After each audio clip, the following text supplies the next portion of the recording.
बैथलेहम वो पवित्र जगह जहां 2000 साल पहले एक ऐसा बच्चा पैदा हुआ जिसने इतिहास बदल दिया। वो बच्चा जिसे हम जीसस क्राइस्ट के नाम से जानते हैं।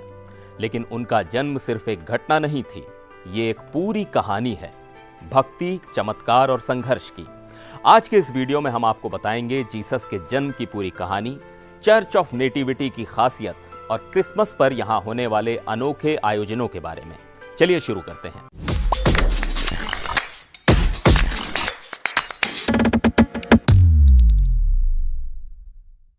तो शुरुआत करते हैं जीसस के जन्म स्थान से।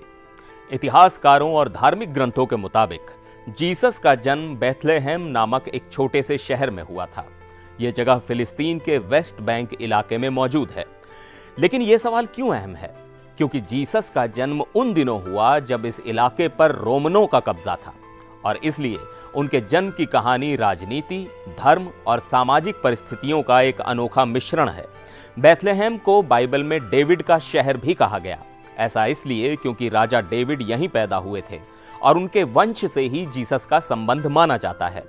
ये छोटी सी जगह आज भी लाखों तीर्थयात्रियों का केंद्र है, खासतौर पर चर्च ऑफ नेटिविटी की वजह से।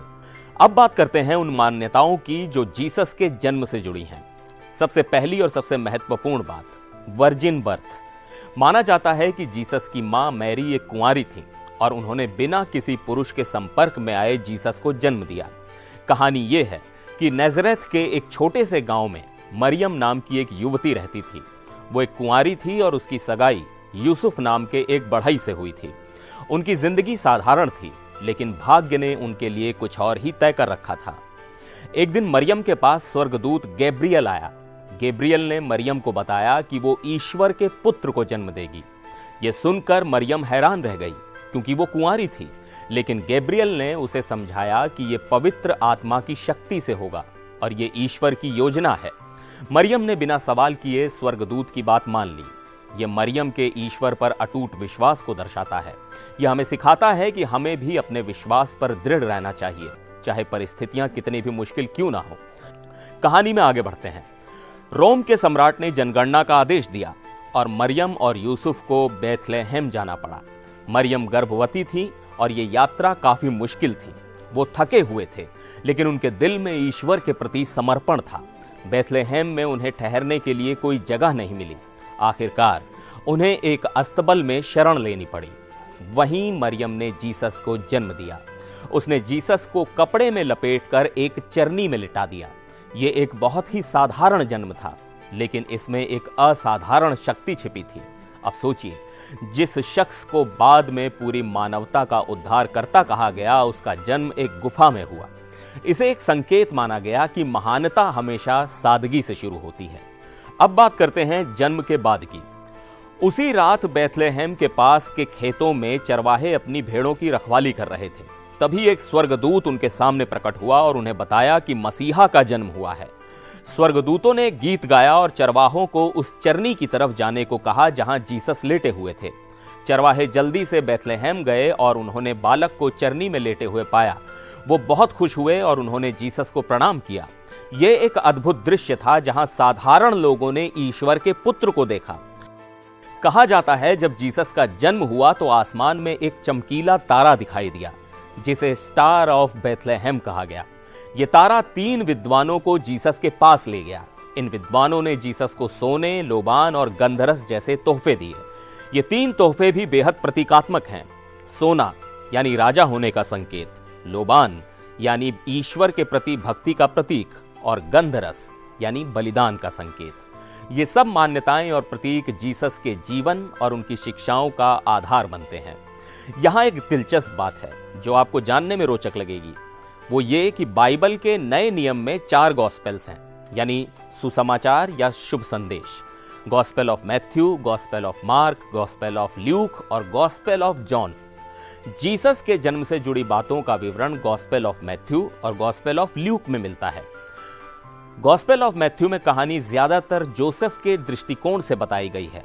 वो दिखाता है कि कैसे जोसेफ ने मैरी को अपनी पत्नी के रूप में स्वीकार किया, भले ही वो गर्भवती थी।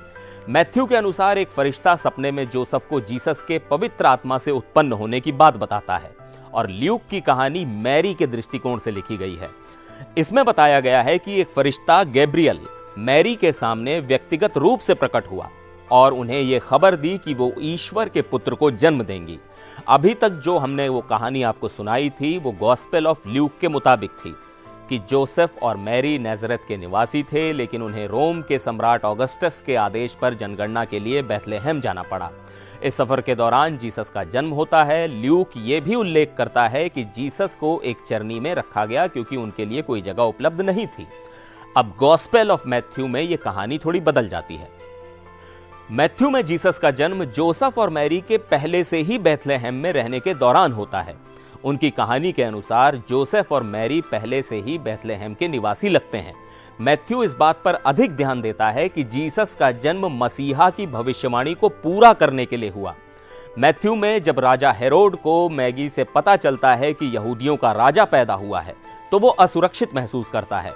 वो बेथलेहम के सभी 2 साल से कम उम्र के बच्चों की हत्या करने का आदेश देता है। इस खतरे से बचने के लिए जोसेफ को सपने में फरिश्ते का संदेश मिलता है और वो मैरी और जीसस को लेकर मिस्र भाग जाते हैं। और वहीं ल्यूक में हेरोड या किसी भी खतरे का जिक्र नहीं है। इसके बजाय कहानी में जीसस के जन्म के बाद उनका यरूशलेम के मंदिर में पेश किया जाना और फिर परिवार का नाज़रेत लौटना शामिल है। गॉस्पेल ऑफ मैथ्यू और गॉस्पेल ऑफ ल्यूक में जीसस के जन्म की कहानी में कई अंतर हैं, लेकिन दोनों का मकसद जीसस के महत्व और उनकी भूमिका को दर्शाना है।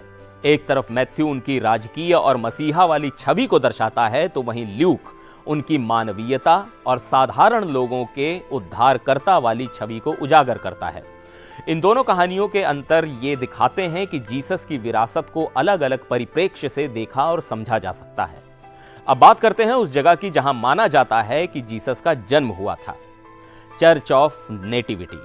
ये चर्च ईसाई धर्म का सबसे पवित्र स्थल है। इस चर्च का निर्माण 4वीं शताब्दी में रोमन सम्राट कॉन्स्टेंटाइन ने करवाया था। बाद में इसे कई बार पुनर्निर्मित किया गया, लेकिन इसका मूल ढांचा आज भी मौजूद है। इस चर्च की सबसे खास बात है ग्रोतो ऑफ नेटिविटी, एक गुफा जिसे जीसस का जन्मस्थान माना जाता है। यहाँ एक चांदी का सितारा लगा हुआ है जो जीसस के जन्मस्थान को दर्शाता है और आज ये यूनेस्को वर्ल्ड हेरिटेज साइट है।